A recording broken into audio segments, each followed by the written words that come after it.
Hey, what's going on? It's Scott from Streampunk Soccer. Article here from Awful Announcing. MLS Exec says league needs to end the deal with Apple. Now, this is a big deal, I think, in my opinion. I've said this for a while that the deal was a bad one.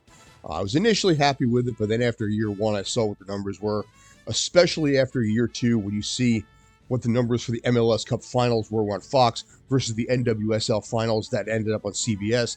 The NWSL more than doubled the ratings of the LA Galaxy versus New York Red Bulls. So this is an interesting one. MLS has entered year three of its media rights agreement with Apple, and the lack of accessibility for fans continues to be a concern for a lot of the executives. They have, in fact, taken quote-unquote numerous steps to address these concerns, which allows people to actually work through the MLS paywall, either through DirecTV or Xfinity to allow a little more options on there. They've also allowed some games to be paywall free in this case. However, ironically enough, only two of those games will feature Lionel Messi. That's a conversation that is interesting. We'll discuss Messi at some point, whether or not he goes back to Barcelona, whether or not he stays with Inter Miami. A conversation for another time. But what's interesting here about this is that they're really starting to acknowledge this.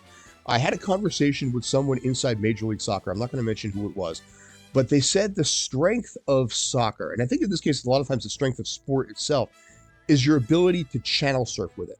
So in his example, what he said was that with soccer, like Premier League or La Liga, or any of these things that are on just regular broadcast, you sit there, you channel surf, you find that you're like, okay, you know what? Let me take a look at this. You play on your phone, you look up every now and again, and slowly it starts to absorb into something that you enjoy.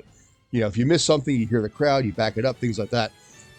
But the question is, in this case here, is, you know, how bad is this deal with Apple TV? I mean, like I said, it's only in year three right now. There is an opt-out clause that will allow Major League Soccer to get out of this deal in 2027, 5 years into this deal. And that's pretty rough right there. But the fact that the execs themselves are now starting to stay it, one GM told the Athletic they have to end the deal with Apple. It's bad for the fans. Another one said, I think there has to be more linear outlets. We need to have ABC, NBC, Fox. I absolutely agree with that top to bottom. ESPN is ending its deal with Major League Baseball for Sunday Night Baseball. Could ESPN have a Sunday Night Soccer? You know, I don't know how well that could possibly work. I think right now, given the situation and the ratings and the numbers that exist when it comes to MLS, I think it's not a bad idea. I think ESPN is trying to go in a different direction with a lot of things. They just signed Stephen A. 5 years, 100 mil, so maybe they're not interested in it right now. But ESPN, in a lot of ways, has been kind of a shell of its former self. Anyway, another rant, another time. And one of the best things that I saw here is they're talking about, you know, Peacock, Paramount Plus, significantly less than MLS Season Pass.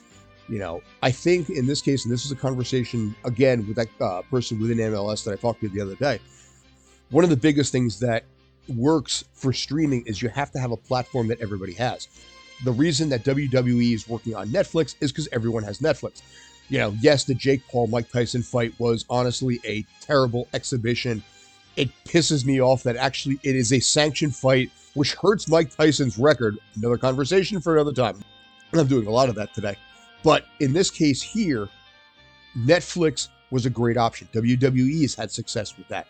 And as a result, if MLS could get itself onto a platform like that, maybe even Hulu, you know, I mean, again, that would tie into the whole ESPN thing, but something that has greater eyes, I think would be a great opportunity for the league right now.